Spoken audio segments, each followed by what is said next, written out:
Hello guys, good morning all of you. My name is Abhimanyu Kumar. I am faculty in physics. हाँ तो मेरे प्यारे दोस्तों, आइए आज आप लोगों के समक्ष क्लास 12th के इलेक्ट्रोस्टैटिक्स ब्रांच के first topics electric charge in electric field का लेक्चर्स नंबर 4 को हम लोग डिस्कस करने वाले हैं, जो कि है basic properties of electric charge. हम अभी के लेक्चर्स में यानी प्रीवियस लेक्चर्स में हम लोग इलेक्ट्रिक चार्ज के बारे में हम लोग डिस्कस किए थे, लेकिन जो इलेक्ट्रिक चार्ज का जो बेसिक न्यू है वह क्या होता है इसके बारे में हम लोग डिस्कस करने वाले हैं. लेकिन मेरे प्यारे दोस्तों, आइए इनसे पहले सबसे पहले यहाँ पर हेडिंग डाल लेते हैं, उसके बाद हम basic properties of electric charge पर बहुत अच्छे से डिस्कस करने वाले हैं. तो देखिए दोस्तों, सबसे पहले यहाँ पर हेडिंग डाल लेते हैं. क्या देखने वाला है दोस्तों? Basic properties of electric charge, यानी जो इलेक्ट्रिक चार्ज का जो बेसिक प्रॉपर्टीज है तो वह कितना बेसिक प्रॉपर्टीज हो सकता है. यहाँ पर हम बारी बारी सभी को हम डिस्कस करेंगे, लेकिन इनसे पहले सबसे पहले यहाँ पर हेडिंग डाल लेते हैं. और इसको हिंदी में बाबू हम लोग बोलते हैं विद्युत आवेश के गुण. क्या बोलते हैं? विद्युत आवेश के गुण. देखिए यहाँ पर इसको क्या बोलते हैं बाबू हिंदी में? विद्युत आवेश के गुण. विद्युत आवेश के गुण, आवेश के गुण. और इसको इंग्लिश में क्या बोलते हैं? Basic properties of electric charge. Basic properties of electric charge. Basic property of electric charge. Electric charge.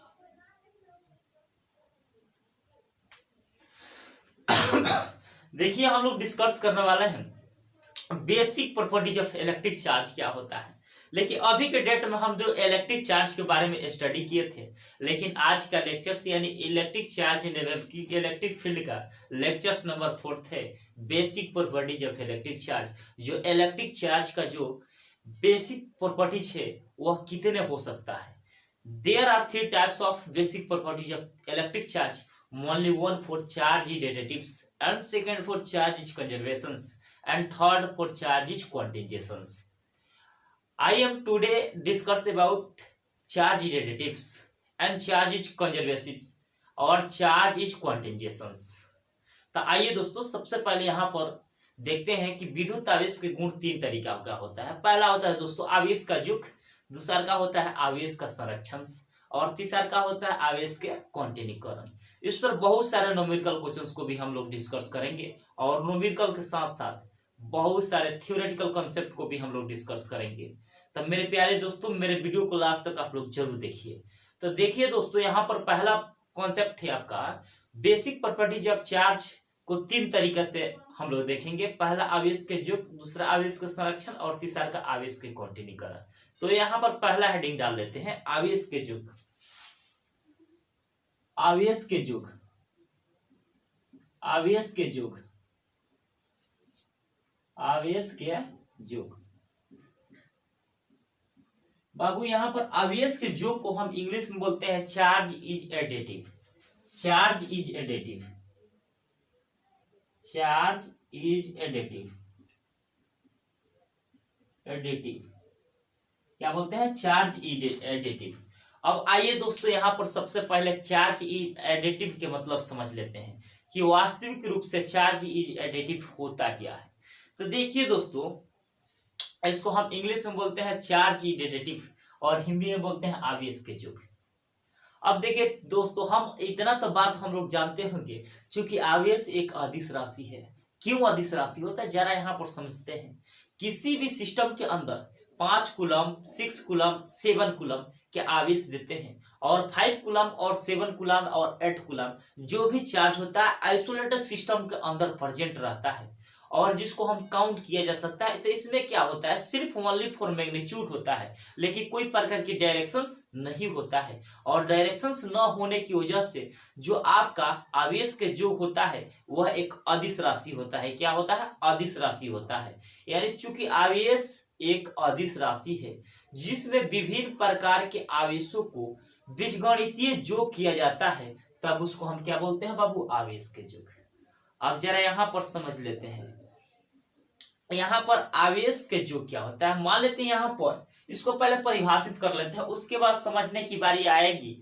हम आपको ऐसे याद करवा देंगे कि आप सातों जन्म तक नहीं भूल पाइएगा। लेकिन मेरे आप लोगों से रिक्वेस्ट है कि मेरे वीडियो को लास्ट तक जरूर बने रहिए। तो आइए दोस्तों, यहाँ पर पहला क्या हेडिंग डाले हैं, आवेश के युग। तो हम चूंकि जानते हैं कि आवेश कैसा राशि है बाबू, अदिश राशि हो, तो यहाँ पर लिखेंगे चूंकि आवेश एक अदिश राशि है, चूंकि आवेश एक अदिश राशि है, अदिश राशि है, चूंकि आवेश एक अदिश राशि है जिसमें विभिन्न प्रकार के आवेशों के बीजगणितीय योग किया जाता है, जिसमें विभिन्न प्रकार के आवेशों के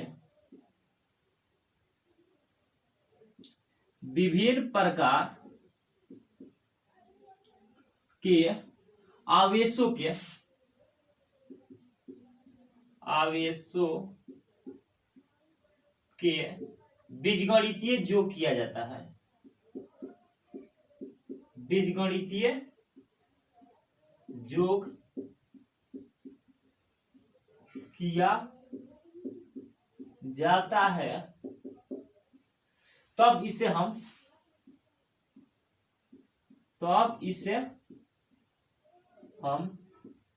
आवेश के योग कहते हैं, आवेश के योग कहते हैं।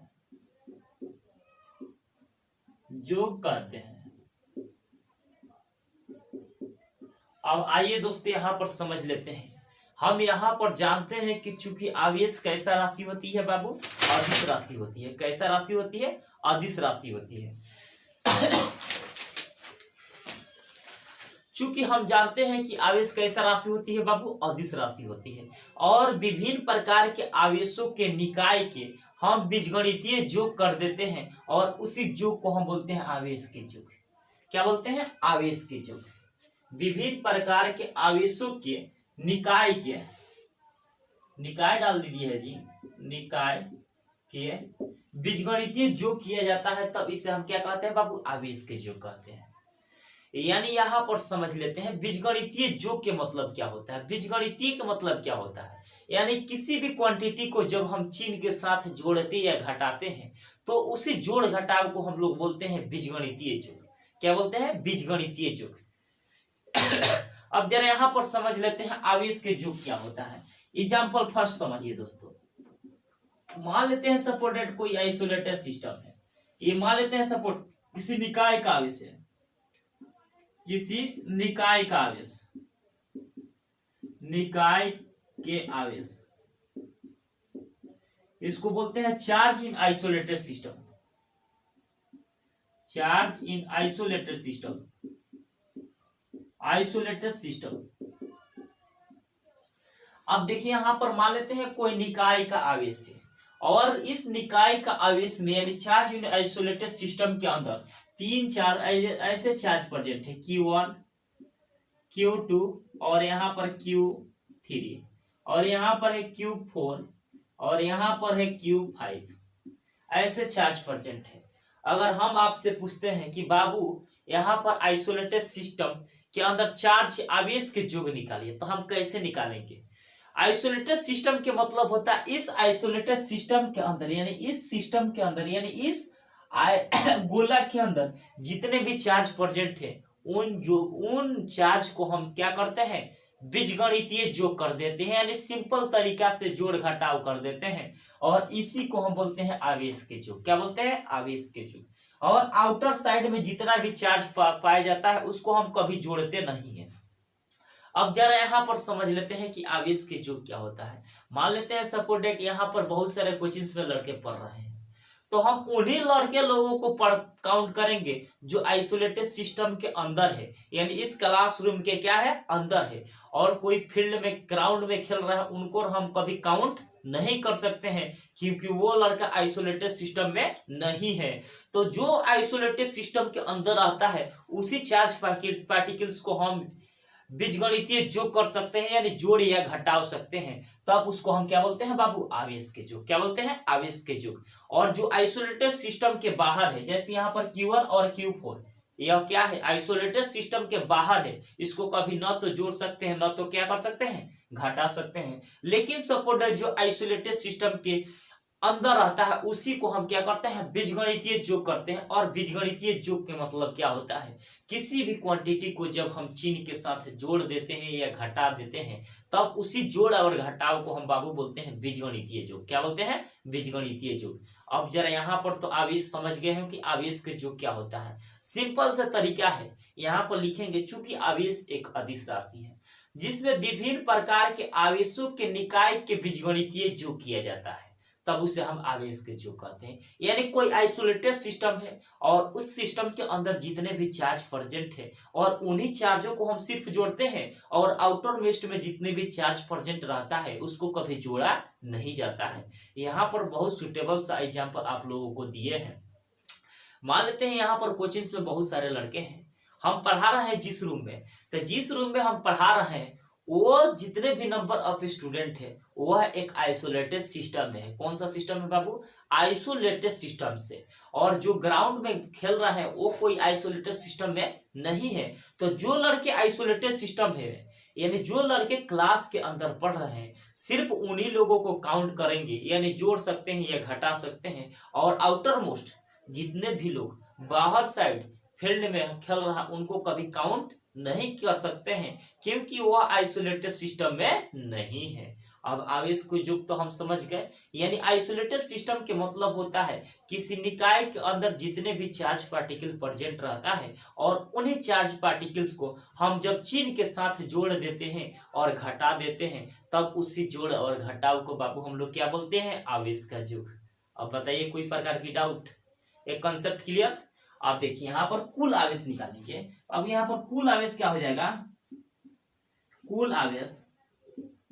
अब जरा यहाँ पर सोच कर बताइए आप लोग, इस आइसोलेटेड सिस्टम के अंदर यानी चार्ज इन आइसोलेटेड सिस्टम के अंदर कितने चार्ज प्रेजेंट है बाबू, 3 चार्ज प्रेजेंट है। कितना, 3, Q1 Q2 और Q3। तो यहाँ पर टोटल को हम जोड़ देते हैं, तो यहाँ पर Q1 प्लस Q2 और प्लस क्या हो जाएगा बाबू, Q3। देखिए तो यहाँ पर कुल आवेश की संख्या निकल गया। कितना आसान तरीका से। अब देखिए यहाँ पर एग्जांपल सेकंड समझते हैं।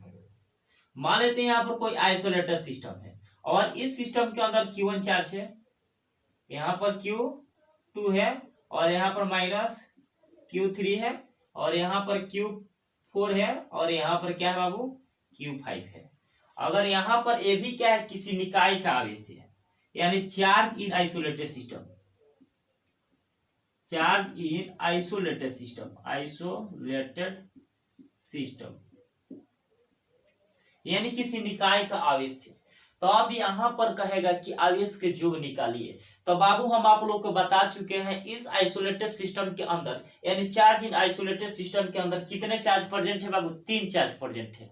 लेकिन यहाँ पर क्या है, 3 चार्ज प्रेजेंट है, तो कोई चार्ज पॉजिटिव से और कोई चार्ज क्या है, नेगेटिव है। और इन्हीं दोनों चार्जों को हम आपस में जोड़ और घटाव कर देते हैं और इसी जोड़ घटाव को हम बोलते हैं आवेश के योग। क्या बोलते हैं, आवेश के योग। अब यहाँ पर कुल चार्ज निकालेंगे यानी नेट आवेश निकालेंगे, तो कुल आवेश बराबर यहाँ पर बाबू क्या हो जाएगा, यहाँ पर Q1 प्लस क्या हो जाएगा, Q2 और यहाँ पर प्लस माइनस क्या हो जाएगा, माइनस, यहाँ पर क्या हो जाएगा, Q3। अब देखिए तो यहाँ पर कुल आवेश की संख्या निकल गया।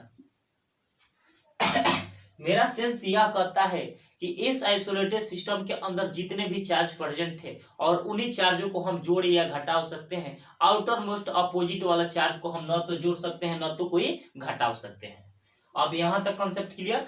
अब आगे बढ़ते हैं, यहाँ पर एक एग्जांपल और देख लीजिए, उसके बाद यहाँ पर पूरा कंसेप्ट क्लियर हो जाए, बेसिक से 0 लेवल हाई लेवल तक। अब देखिए यहाँ पर मान लेते हैं Q1 चार्ज प्रेजेंट है, यहाँ पर मान लेते हैं 2 कूलम के चार्ज है, इसमें मान लेते हैं -2 कूलम है और यहाँ पर 4 कूलम है, यहाँ पर 8 कूलम है, यहाँ पर 6 कूलम है। अगर इसमें हम बात की जाए तो यहाँ पर ये भी क्या है, चार्ज इन आइसोलेटेड सिस्टम है, charge in isolated system, isolated system, charge in isolated system यानी किसी निकाय का आवेश है। और निकाय में कितने चार्ज प्रेजेंट है बाबू? आइसोलेटेड सिस्टम के इनर साइड में यानी अंदर वाले पार्ट्स में -2 कूलम, +2 कूलम, -2 कूलम और 4 कूलम, यानी 3 चार्ज प्रेजेंट है। कितने चार्ज प्रेजेंट है बाबू? 3 चार्ज प्रेजेंट है। और जितने भी चार्ज प्रेजेंट रहता है उन्हीं चार्ज को हम सिर्फ जोड़ और घटाव कर सकते हैं। आउटर मोस्ट में जो भी चार्ज बाहर के साइड प्रेजेंट रहता है न तो उसको हम जोड़ सकते हैं न तो को हम घटा सकते हैं। तो यहाँ पर नेट चार्ज यानी कुल चार्ज बराबर कुल आवेश बराबर क्या हो जाएगा दोस्तों? यहाँ पर कुल आवेश बराबर यहाँ पर क्या हो जाएगा? 2 कूलम प्लस प्लस माइनस यहाँ पर क्या हो जाएगा? 2 कूलम और प्लस क्या हो जाएगा बाबू? 4 कूलम। प्लस माइनस क्या हो जाएगा? कैंसिल। तो यहाँ पर कितना कूलम? 4 कूलम। यानी इस आइसोलेटेड सिस्टम्स के अंदर कितने कूलम का चार्ज प्रेजेंट है? 4 कूलम के। कितने कूलम का? 4 कूलम का। और देखिए यहाँ पर आउटर मोस्ट में जितने भी चार्ज प्रेजेंट है उसको हम काउंट नहीं करते हैं। और आइसोलेटेड सिस्टम के अंदर जितने भी चार्ज प्रेजेंट रहता है उसको सिंपल तरीका से जोड़ या घटाव कर सकते हैं, यानी बीजगणितीय योग कर सकते हैं। तब उसको हम बाबू बोलते हैं आवेश के योग। क्या बोलते हैं? आवेश के योग। यहाँ तक तो आप लोग सीख गए होंगे। यहाँ तक कंसेप्ट क्लियर। आवेश के योग क्या होता है? चूंकि आवेश एक अदिश राशि है जिसमें विभिन्न प्रकार के आवेश होते हैं। अब देखिए Q1, Q2 और Q3 ये विभिन्न प्रकार के आवेश है कि नहीं? और इन विभिन्न प्रकार के आवेशों के निकाय के, यानी यह निकाय के अंदर है। कहाँ है? निकाय के अंदर है। और निकाय के बीजगणितीय जो किया जाता है, बीजगणितीय का मतलब क्या होता है? चिन्ह के साथ, यानी प्लस और माइनस चिन्ह के साथ हम जब जोड़ और घटा देते हैं और उसी चिन्ह को हम लोग बाबू क्या बोलते हैं? बीजगणितीय योग। क्या बोलते हैं? बीजगणितीय योग। अगर सपोज दैट कोई आपसे पूछता है कि बीजगणितीय योग क्या होता है, और इसको इंग्लिश में हम बोलते हैं अलजेब्रिक सम। क्या बोलते हैं? अलजेब्रिक सम। अलजेब्रिक सम के मतलब होता है दुनिया में किसी भी क्वांटिटी को जब हम चिन्ह के साथ यानी पॉजिटिव या निगेटिव चिन्ह के साथ हम जोड़े या घटा देते हैं और उसी जोड़े और घटाव को हम लोग बोलते हैं बीजगणितीय योग। क्या बोलते हैं? बीजगणितीय योग। यहां तक कॉन्सेप्ट क्लियर। अब आगे बढ़ते हैं दोस्तों। अब आगे बढ़ते हैं। मिटा देते हैं, नोट नहीं किया है तो सबसे पहले इसको नोट कर लें। एक अच्छे कॉपी लेकर नोट्स बनाइए आप लोग।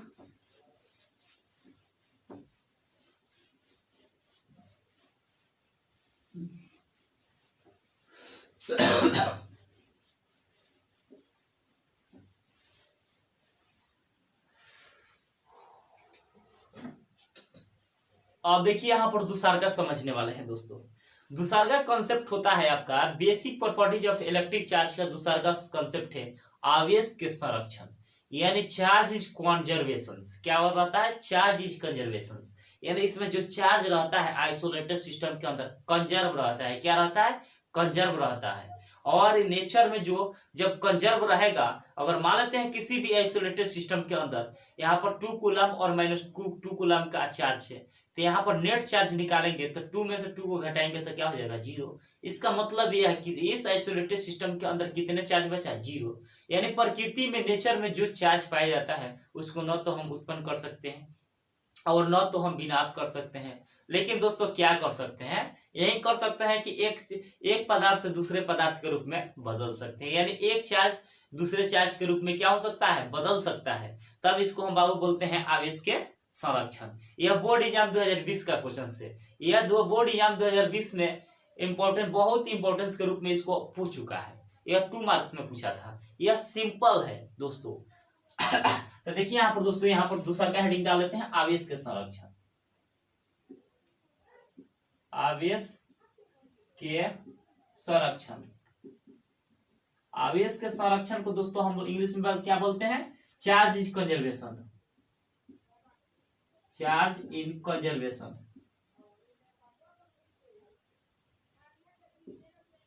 Charge in conservation. Charge is conservation. Charge is conservation.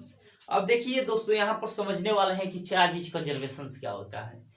अब देखिए इस नेचर में जितने भी चार्ज पाया जाता है न तो उसको उत्पन्न कर सकते हैं और न तो उसको हम विनाश कर सकते हैं। लेकिन दोस्तों हम क्या कर सकते हैं? यही कर सकते हैं, एक पदार्थ से दूसरे पदार्थ के रूप में ट्रांसफर कर सकते हैं, यानी एक चार्ज से दूसरे चार्ज के रूप में ट्रांसफर कर सकते हैं। तो आइए दोस्तों यहाँ पर सबसे पहले यहाँ पर समझते हैं। हम आप लोगों को बता चुके हैं यहाँ पर एग्जाम्पल समझिए, हम आप लोग को बता चुके हैं दोस्तों। एग्जाम्पल फर्स्ट मान लेते हैं, सपोर्टेड यहाँ पर कोई आइसोलेटेड सिस्टम है, यानी charge in isolated system, charge in isolated system, isolated system, charge in isolated system. और इस आइसोलेटेड सिस्टम के अंदर दो चार्ज प्रेजेंट है, यहाँ पर 2 कूलम का है और ये भी कितना -2 कूलम का है, यानी 2 कूलम का है और एक -2 कूलम है का है। अगर नेट चार्ज हम पूछे, नेट चार्ज यानी इस आइसोलेटेड सिस्टम के अंदर कितने चार्ज प्रेजेंट है, एक 2 कूलम का है, एक -2 कूलम का। चार्ज क्या है बाबू, कंजर्व है। क्या है, कंजर्व है, यानी इस आइसोलेटेड सिस्टम के अंदर क्या है, चार्ज है। इसको हम हिंदी में बोलते हैं किसी निकाय का आवेश, किसी निकाय का आवेश, निकाय का आवेश। आप लोग तो थोड़ा बहुत हिंदी न समझते हैं, इंग्लिश न समझते हैं, इसलिए यहाँ पर क्या लिख रहे हैं, इंग्लिश में भी लिखते चल रहे हैं। यहाँ पर कितने चार्ज है बाबू, 2 चार्ज है। अगर नेट चार्ज की हम बात करते हैं तो यहाँ पर 2 कूलम और -2 कूलम, यहाँ पर 0 कूलम। और इस आइसोलेटेड सिस्टम के अंदर कितने कूलम का चार्ज प्रेजेंट है, 0 कूलम का। कितने कूलम का, 0 कूलम का। अब इससे पता चलता है कि यहाँ पर नेचर में जो चार्ज पाया जाता है, न तो उसको एक्चुअली में उत्पन्न कर सकते हैं और न तो हम विनाश कर सकते हैं, लेकिन दोस्तों क्या कर सकते हैं, एक पदार्थ से दूसरे पदार्थ के रूप में ट्रांसफर कर सकते हैं। क्या कर सकते हैं, ट्रांसफर कर सकते हैं। अब आइए दोस्तों यहाँ पर समझ लेते हैं। अब देखिए, यहाँ आपको हम रगड़ रहे हैं, इस तरह हम रॉबिंग कर रहे हैं, तो चार्ज तो उत्पन्न हो रहा है और चार्ज एक दूसरे पर क्या हो रहा है, ट्रांसफर भी हो रहा है। यानी इस पर प्लस चार्ज है तो यहाँ पर प्लस वाला इसमें माइनस चला जाता है, माइनस में चला जाता है, यानी माइनस वाला चार्ज किस पर चला जाता है, प्लस में चला जाता है। ऐसा होता है। अब देखिए यहाँ पर रॉबिंग कर रहा है और रॉबिंग करके कुछ पल के बाद हम हाथ को हटा दे रहा है, तो यहाँ पर चार्ज होते हुए भी क्या हो गया, आपका चार्ज डिस्चार्ज हो गया। क्या हो गया, डिस्चार्ज हो गया। इससे यही पता लगता है कि इस नेचर में जितने भी चार्ज पार्टिकल्स पाया जाता है, उस चार्ज पार्टिकल्स को हम एक्चुअली में न तो उत्पन्न कर सकते हैं और न तो हम विनाश कर सकते हैं, लेकिन दोस्तों हम क्या कर सकते हैं, एक पदार्थ से दूसरे पदार्थ के रूप में ट्रांसफर कर सकते हैं। और उसी ट्रांसफर को हम बाबू बोलते हैं आवेश के संरक्षण। क्या बोलते हैं, आवेश के संरक्षण। यानी जिस तरह हाथ को रॉबिंग कर रहे हैं तो एक दूसरे पर तो चार्ज बट गया, यानी चला गया, लेकिन कुछ पलों के बाद आपका चार्ज क्या हो गया, विनाश भी हो गया, यानी चार्ज नापता हो गया। यानी इससे निष्कर्ष यह निकलता है कि इस नेचर में जितने भी चार्ज पाया जाता है उसको न तो उत्पन्न कर सकते हैं और न तो हम विनाश कर सकते हैं, लेकिन क्या कर सकते हैं, एक पदार्थ से दूसरे पदार्थ के रूप में चार्ज के ट्रांसफर कर सकते हैं।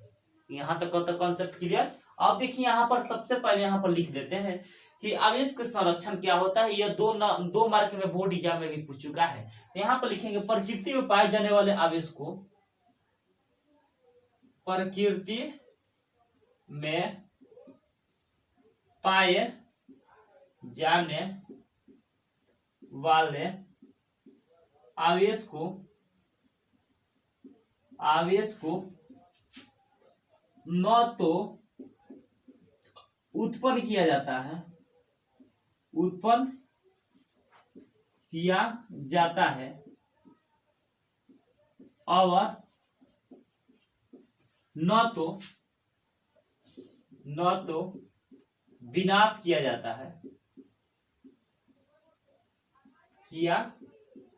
जाता है, लेकिन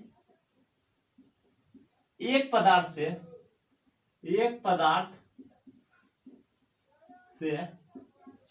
प्रकृति में पाए जाने वाले आवेश को न तो उत्पन्न किया जा सकता है, न तो विनाश किया जा सकता है, न तो विनाश किया जाता है, लेकिन एक पदार्थ से दूसरे पदार्थ के रूप में बदला जाता है। लेकिन एक पदार्थ से दूसरे पदार्थ के रूप में बदला जाता है, तब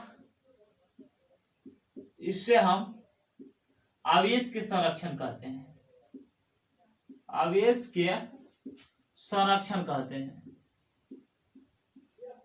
आवेश के संरक्षण कहते हैं।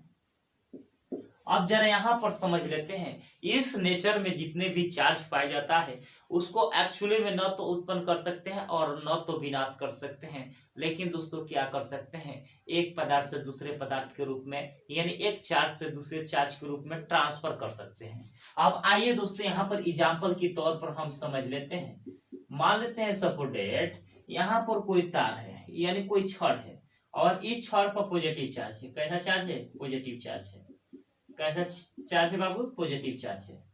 ये फर्स्ट छड़ है, फर्स्ट रॉड, ये पॉजिटिव चार्ज यानी धनात्मक आवेश है, धनात्मक आवेश है। कैसा चार्ज है बाबू? धनात्मक आवेश है। ये सेकेंड छड़ है, और इस छड़ पर बाबू ऋणात्मक आवेश है। कैसा आवेश है? ऋणात्मक आवेश है। कैसा आवेश है? ऋणात्मक आवेश है,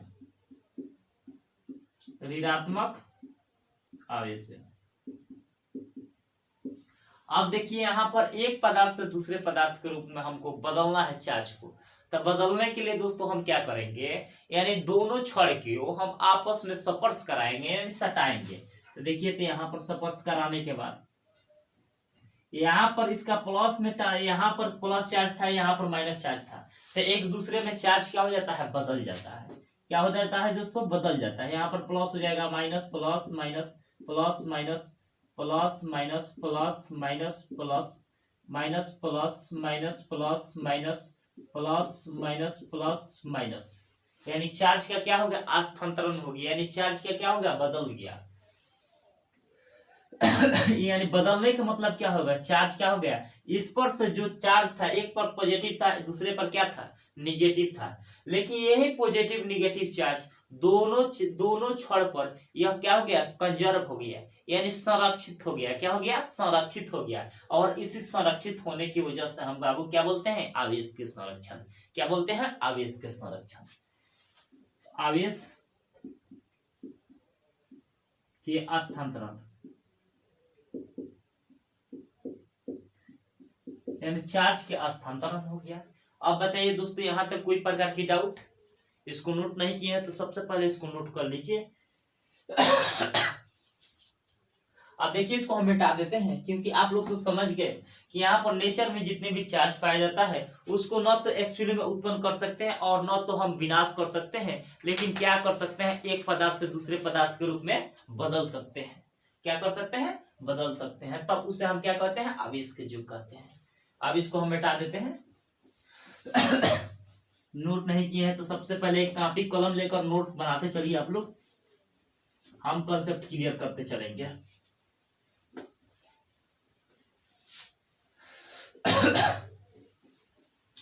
अब देखिए यहाँ पर एक एग्जाम्पल देख लेते हैं। माना कि किसी निकाय का आवेश, माना कि किसी निकाय का आवेश निकाय के आवेश, माना कि किसी निकाय का आवेश क्रमशः 2 coulomb minus 2 coulomb 2 coulomb 4 coulomb 2 coulomb minus 2 coulomb plus, यहां पर मान लेते हैं, यहां पर भी प्लस मान लेते हैं, है तो कुल आवेश के योग बताए, कुल आवेश के योग बताए, आवेश के योग बताए, योग बताए। अब देखिए यहाँ पर माना कि किसी निकाय का आवेश, यानी किसी आइसोलेटेड सिस्टम के अंदर 3 चार्ज प्रेजेंट है। यहाँ पर 2 चार्ज पॉजिटिव में है और 1 चार्ज क्या है? निगेटिव में है। तो यहाँ इस आइसोलेटेड सिस्टम्स के अंदर कितने कूलम का चार्ज प्रेजेंट होगा बाबू? यहाँ पर अभी हम बताए थे, इस पर एग्जांपल किए थे। यानी यहाँ पर कोई आइसोलेटेड सिस्टम से, और इस आइसोलेटेड सिस्टम के अंदर 2 कूलम प्लस 2 कूलम, और यहाँ पर कितना कूलम? 4 कूलम का चार्ज है। तो यहाँ पर इस आइसोलेटेड सिस्टम का अंदर नेट चार्ज का वैल्यू निकालना है, यानी charge in isolated system, charge in isolated system, net charge निकालना है। तो नेट चार्ज बराबर क्या हो जाएगा बाबू? नेट चार्ज बराबर यहाँ पर -2 कूलम प्लस 2 कूलम और प्लस क्या हो जाएगा 4 कूलम, प्लस माइनस क्या हो जाएगा कैंसिल। तो यहाँ पर कितने कूलम का चार्ज बचेगा 4 कूलम का, यानी इस आइसोलेटेड सिस्टम्स के अंदर 4 कूलम का चार्ज बचेगा। कितने कूलम का 4 कूलम का। अब बताइए दोस्तों यहाँ तक कोई प्रकार की डाउट। ये शायद सब लोगों को समझ में आ गया होगा, इसको नोट कर लीजिए। चार्ज इज एडिटिव पर न्यूमेरिकल टाइप क्वेश्चन है, इसको मिटा देते हैं क्योंकि इस पर बेस्ड कोई भी क्वेश्चन आप लोग बना सकते हैं। इतना कंसेप्चुअल थ्योरेटिकल कॉन्सेप्ट दे दिए हैं और बहुत सारे न्यूमेरिकल क्वेश्चंस को भी हम लोग डिस्कस करेंगे। और देखिए दोस्तों तीसरा है आपका कॉन्सेप्ट है आवेश के क्वांटिनीकरण। क्या है आवेश के क्वांटिनीकरण। अब यहाँ पर हम समझेंगे कि आवेश के क्वांटिनीकरण किसको बोलते हैं और चार्ज इज क्वांटिजेशन क्या होता है, और इसी के आवेश के क्वांटिनीकरण को ही हम इंग्लिश में बोलते हैं चार्ज इज क्वांटिजेशन। अब यहाँ पर हेडिंग डाल लेते हैं। तीसरा का कॉन्सेप्ट है आपका आवेश के क्वांटिनीकरण। आवेश के क्वांटिनीकरण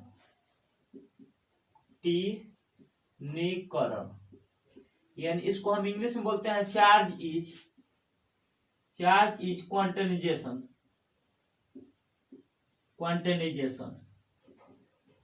चार्ज इज क्वांटिनाइजेशन। अब जरा यहां पर समझ लेते हैं चार्ज इज क्वांटिनाइजेशन क्या होता है। यदि किसी आवेशित वस्तु पर आवेश के न्यूनतम E के पूर्ण गुणज के रूप में होता है तब उसे हम क्या कहते हैं आवेश के क्वांटिनीकरण। और आवेश को अनिश्चित रूप से हम विभाजित कभी नहीं कर सकते हैं, इसको बहुत डीपली में हम समझेंगे। यदि किसी आवेशित वस्तु पर आवेश के पहले डिफाइन कर लेते हैं। यदि किसी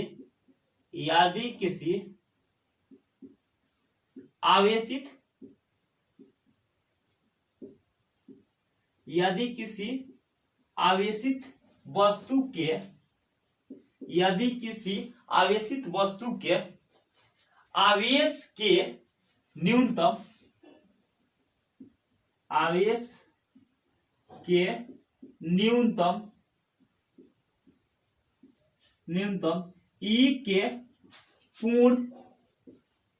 E के पूर्ण गुणज के रूप में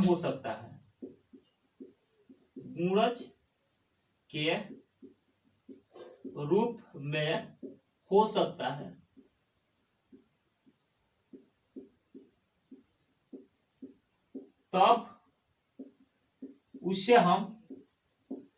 तब उसे हम आवेश के क्वांटिनीकरण कहते हैं।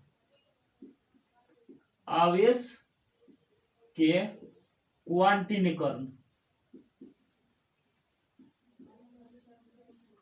के क्वांटिनीकरण कहते हैं। क्या कहते हैं आवेश के क्वांटिनीकरण कहते हैं। यदि किसी आवेशित वस्तु के आवेश के न्यूनतम E के पूर्ण गुणज के रूप में हो सकता है तब इसको हम क्या बोलते हैं बाबू आवेश के क्वांटिनीकरण कहते हैं। और आवेश के क्वांटिनीकरण को हम Q द्वारा निरूपित करते हैं। यहाँ पर इसको हम बहुत डीपली में हम करने वाले हैं, तो मेरे वीडियो को लास्ट तक आप लोग जरूर बनिएगा। आपको थ्योरेटिकल्स और न्यूमेरिकल कॉन्सेप्ट को एक से एक न्यूमेरिकल क्वेश्चंस के बारे में हम डिस्कस करेंगे, लेकिन आप लोगों से रिक्वेस्ट है कि मेरे वीडियो को लास्ट तक जरूर देखिए। और जो आवेश होता है आवेश को अनिश्चित रूप से हम विभाजित नहीं कर सकते हैं। यहां पर लिख लीजिएगा आवेश को अनिश्चित रूप में विभाजित नहीं किया जाता है।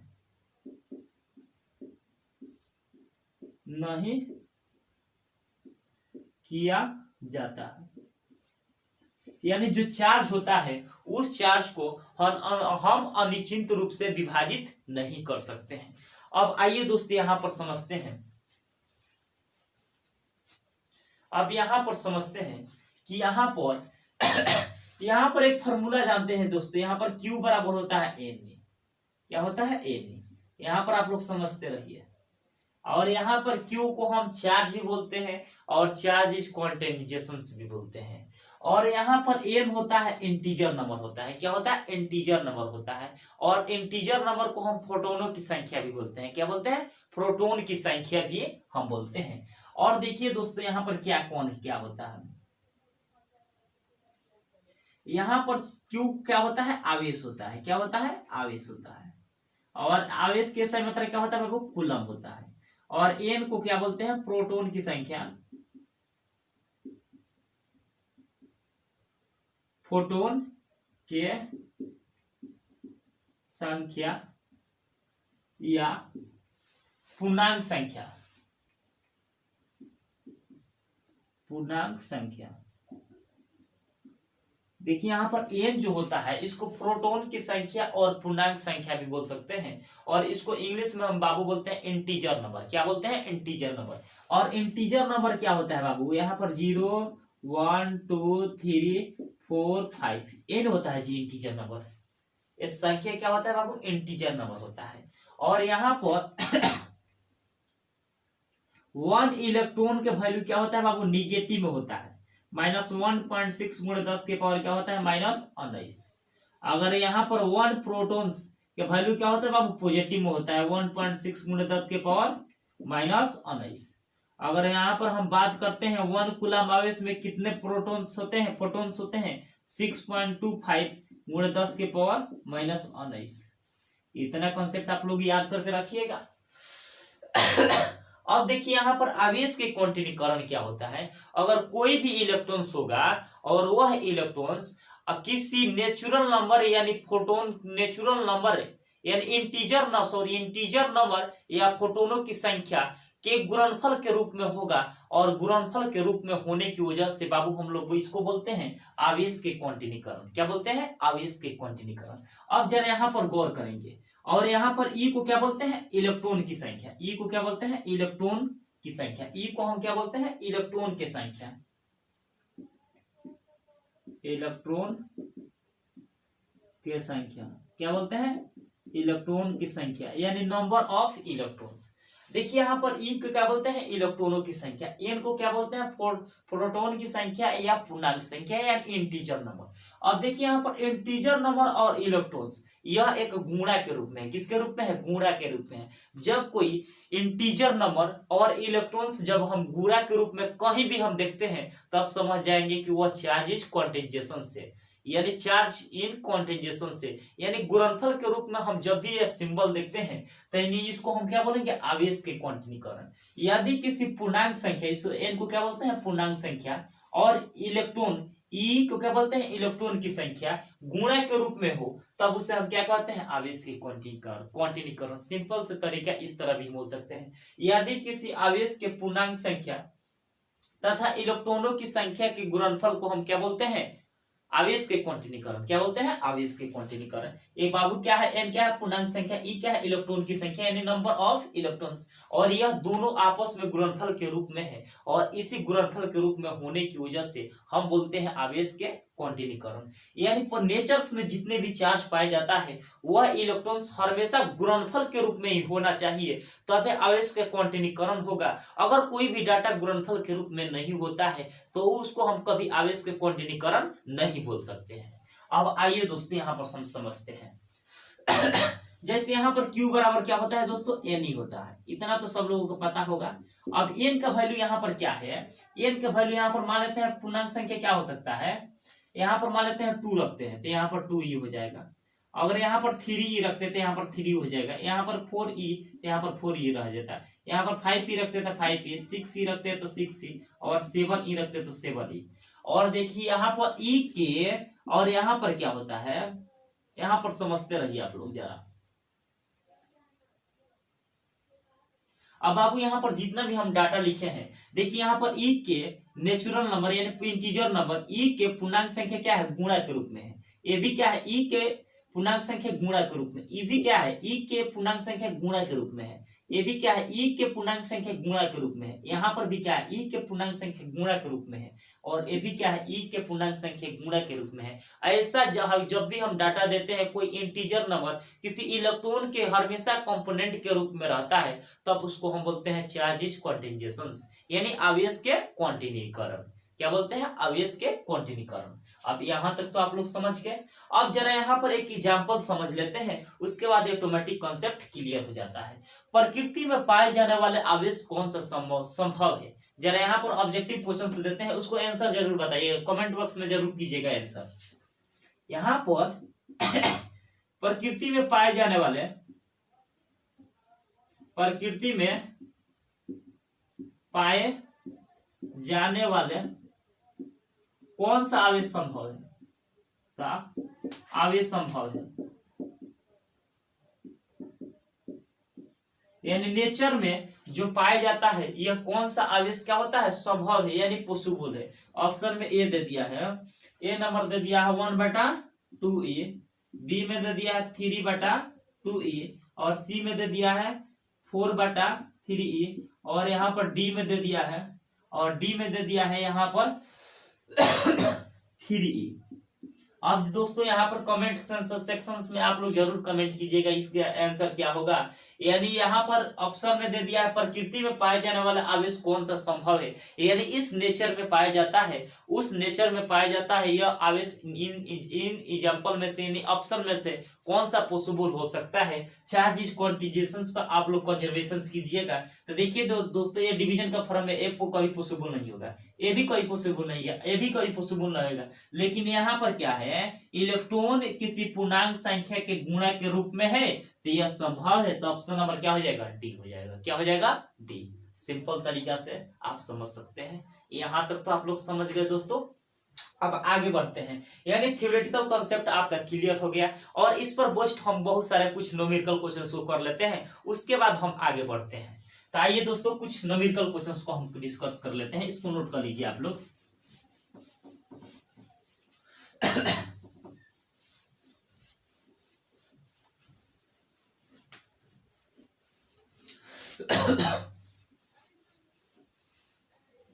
न्यूमेरिकल क्वेश्चंस कर लेते हैं। यानी एक कूलाम आवेश में कितने इलेक्ट्रॉन और फोटोन होते हैं। एग्जांपल फर्स्ट देखिए, एक कूलाम आवेश में कितने फोटोन होते हैं, यानी एक कूलाम आवेश में कितने फोटोन होते हैं। यह ऑब्जेक्टिव बोर्ड एग्जाम में बहुत बार पूछ चुका है दोस्तों, इतना बार पूछ चुका है, बहुत बार बोर्ड एग्जाम में पूछ चुका है, सीबीएसई प्लस बिहार बोर्ड, यानी कोई भी बोर्ड में यह इतना इंपॉर्टेंट क्वेश्चन है कि कॉम्पिटिटिव एग्जाम और बोर्ड एग्जाम में बहुत बार पूछ चुका है। अब जरा यहाँ पर गौर करेंगे, यहाँ पर फॉर्मूला हम क्या बताए थे बाबू, क्यू बराबर क्या होता है, एन होता है। क्यू बराबर क्या होता है दोस्तों, एन होता है। अब देखिए यहाँ पर क्यू और यहाँ पर फोटान की संख्या पूछ रहा है, तो यहाँ पर एन को क्या बोलते हैं, फोटानों की संख्या भी बोलते हैं और पूर्णांक संख्या भी बोलते हैं। तो जो चीज का वैल्यू निकालना रहता है उसको हम वहीं पर छोड़ देते हैं। यहाँ पर एन का वैल्यू निकालना है तो एन को यहीं पर छोड़ देंगे और ई को हम रेशियो में लेते हैं। तो यहाँ पर देखिए एन बराबर फॉर्मूला क्या हो जाएगा बाबू, क्यू बटा ई, इतना हो जाएगा। और यहाँ पर चार्ज कितना कूलम का दे रहा है, एक कूलम का दे रहा है, तो यहाँ पर क्यू के जगह पर क्या रख सकते हैं, 1c। और यहाँ पर इलेक्ट्रॉन का वैल्यू क्या होता है बाबू, यहाँ पर प्रोटॉन्स के रूप में पॉजिटिव होता है, इतना तो बात आप लोगों को पता होगा। क्या होता है 1.6 गुणे 10 के पावर -19। अब देखिए बाबू यहाँ पर 1 गुणे और यहाँ पर बाबू क्या है, इसमें माइनस में है, और कोई भी डाटा जब माइनस में रहता है और इसको हम ऊपर की तरफ भेजते हैं तो वह क्या हो जाता है, प्लस में हो जाता है। तो यहाँ पर 10 के पावर 19 है, तो इसको ऊपर भेजेंगे तो क्या हो जाएगा 10 के पावर 19, अब बटा क्या हो जाएगा 1.6। अब देखिए यहाँ पर 10 के पावर कितना है बाबू, 19 है। 10 के पावर 19 का मतलब होता है 10 पर कितना जीरो, 19 जीरो, कितना जीरो, 19 जीरो। तो यहाँ पर 10 की पावर 19 का मतलब कितना होता है, 10 पर 19 जीरो। अगर मान लेते हैं यहाँ पर 19 में से यानी एक जीरो को हम कम कर देते हैं, तो यहाँ पर एक जीरो को कम कर दिए तो यहाँ पर कितना जीरो बचा, 18। यानी इसको हम एक वाला को हम एक जीरो दे दिए और यहाँ पर कितना जीरो बचा, 18। अब बटा क्या हो जाएगा 1.6। अब जरा यहाँ पर समझते हैं, यहाँ पर n बराबर 10 गुणे 10 के पावर 18। अब बताइए यहाँ पर जरा, यहाँ पर दशमलव के बाद कितना अंक है, एक अंक है, तो यहाँ पर एगो जीरो बैठाएंगे, अब बटा क्या हो जाएगा 16। अब भाग देंगे तो क्या हो जाएगा, यहाँ पर 6.25 अब गुणे 6.25 गुणे 10 के पावर 18, यानी एन का वैल्यू आपका आ गया। एन का वैल्यू कितना आ गया बाबू, 6.25 गुणे 10 के पावर 18 फोटोन्स होते हैं। अब बताइए यहाँ तक कोई प्रकार की डाउट, इसको नोट नहीं किए हैं तो सबसे पहले नोट डाउन कर लीजिए। अब इसको हम मिटा देते हैं दोस्तों। यहां तक तो आप लोग समझ गए, इतना तो आप लोग रटते थे, लेकिन रटने की जरूरत नहीं है, मेरे क्लास में ही रटने की जरूरत नहीं पड़ती है। देखिए दोस्तों यहाँ पर तो आप लोग समझ गए। अब एक क्वेश्चन और ले लेते हैं। किसी वस्तु पर 10 के पावर, यदि किसी वस्तु पर 10 के पावर 13, एग्जाम्पल सेकंड देखिए, यदि किसी वस्तु पर, यदि किसी वस्तु पर 10 के पावर 13 इलेक्ट्रॉन तथा 10 के पावर 5 प्रोटॉन हो, तो यदि किसी वस्तु पर 10 के पावर 13 इलेक्ट्रॉन तथा 10 के पावर 5 प्रोटॉन्स हो तो वस्तु पर कुल आवेश निकालें। हो तो वस्तु पर कुल आवेश निकालें। कुल आवेश निकालें। क्या निकालना है? कुल आवेश निकालना है। अब कुल आवेश हम कैसे निकाल सकते हैं? तो वस्तु पर कुल आवेश बराबर, यानी वस्तु पर कुल आवेश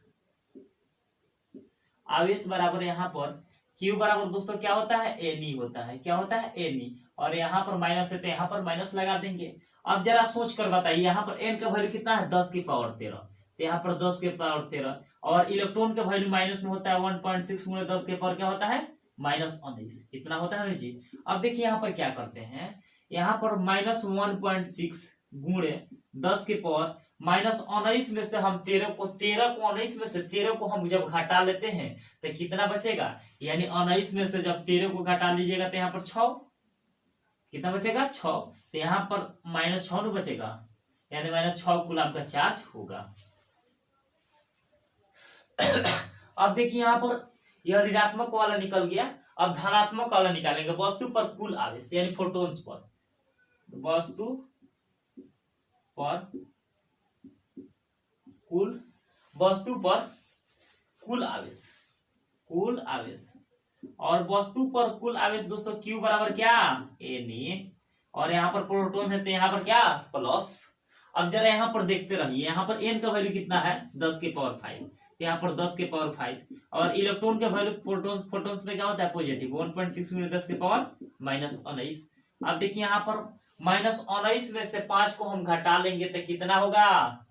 कितना होगा दोस्तों? यहाँ पर 5 हो जाएगा, यानी 10 के पावर 5, यानी इसको हम इस तरह करते हैं 1.6 गुणे 10 के पावर 19 में से यहाँ पर इसको घटा लेंगे तो क्या बचेगा? यहाँ पर क्या बचेगा?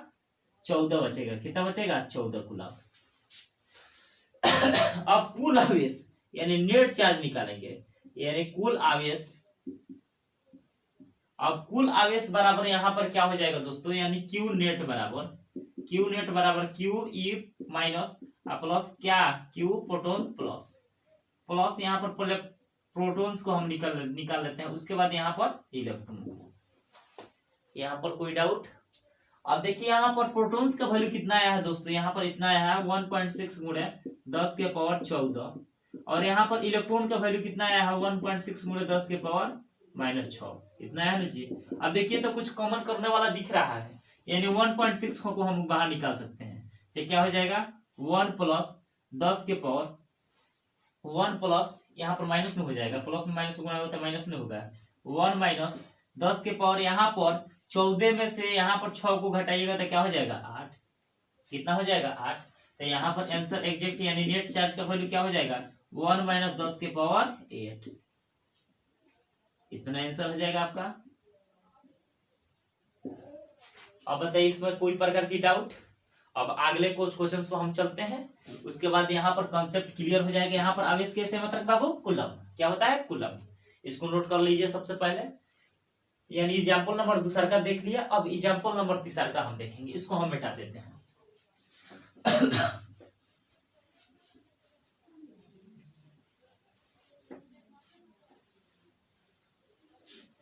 अब देखिए यहाँ पर एग्जाम्पल 3 का, यदि एक एक आवेशी चालक पर 4000 इलेक्ट्रॉन बहुमूल्य हो तो वस्तु पर कुल आवेशों की प्रकृति बताए। यदि किसी वस्तु पर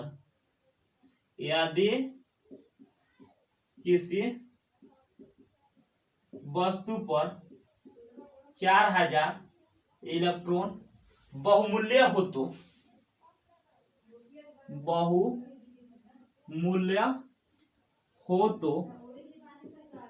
आवेशों के प्रकृति बताए। आवेशों के प्रकृति बताए। अब देखिए, यदि किसी ऑब्जेक्ट पर 4000 इलेक्ट्रॉन बहुमूल्य हो तो आवेश के प्रकृति बताए, यानी चार्ज का नेचर बताना है कि यह चार्ज का नेचर पॉजिटिव होगा कि निगेटिव होगा। आइए दोस्तों, यहाँ पर Q बराबर क्या होता है, Ne होता है। क्या होता है, Ne। और यहाँ पर बहुमूल्य इलेक्ट्रॉन का है तो यहाँ पर N की संख्या कितना दिया है, 4000। यहाँ पर कितना लिखेंगे, 4000। और इलेक्ट्रॉन का वैल्यू क्या होता है, -1.6 × 10 के पावर -19 इतना होता है। अब देखिए दोस्तों, यहाँ पर 4000 को हम क्या लिख सकते हैं, 4000 को 4 गुणे क्या लिख सकते हैं, 1000 -1.6 × 10 के पावर -19 इतना लिख सकते हैं। अब देखिए, यहाँ पर 4 गुणे 10 1000 को क्या लिख सकते हैं, 10 के पावर क्यू ले सकते हैं कि नहीं, क्योंकि 10 के पावर क्यू का मतलब कितना होता है, 1000, यानी 10 × 10 × 10 करेंगे तो कितना हो जाएगा, 1000। अब देखिए, यहाँ पर 1 - 1.6 × 10 के पावर -19। अब देखिए, यहाँ पर 4 से, यानी इसको हम इस तरह करते हैं, 4 गुणे -1.6 गुणे 10 के पावर 19 में -19 में से यहाँ पर 3 को घटाएंगे तो क्या हो जाएगा, -16। अब देखिए, इसमें हम गुणा करेंगे तो क्या हो जाएगा, -16 चौका 64, यानी 6.4 गुणे क्या हो जाएगा, 10 के पावर -16। और यहाँ पर आवेश के यूनिट क्या होता है बाबू, कूलम। क्या होता है, कूलम, यानी चार्ज का वैल्यू आ गया। यानी अब यहाँ पर पूछ रहा है कि आवेशों की प्रकृति क्या होगा। अब बाबू यहाँ पर इतने चार्ज पर कितना साइन आया है, माइनस आया है, तो आवेशों की प्रकृति क्या होगा, ऋणात्मक होगा। तो यहाँ पर लिख लेंगे आवेशों के प्रकृति, आवेशों के प्रकृति ऋणात्मक होगा, ऋणात्मक होगा। यानी जो चार्ज का प्रकृति होगा बाबू क्या होगा, निगेटिव होगा। क्या होगा, निगेटिव होगा। आप देखिए दोस्तों, यहां तक तो आप लोग समझ गए। अब आज के लिए इतना ही रहने देते हैं। Thank you so much. अगले लेक्चर्स में भी charge in quantization of waste बहुत सारे कॉम्पिटिटिव एग्जाम का न्यूमेरिकल क्वेश्चंस को हम डिस्कस करेंगे, जो कि एयरफोर्स, नेवी और एनडीए और नीट और जेई और पीएमटी में प्रीवियस ईयर्स के रूप में वह क्वेश्चंस पूछ चुका है। यह नेक्स्ट लेक्चर्स में हम डिस्कस करेंगे। आज के लिए इतना ही। Thank you so much.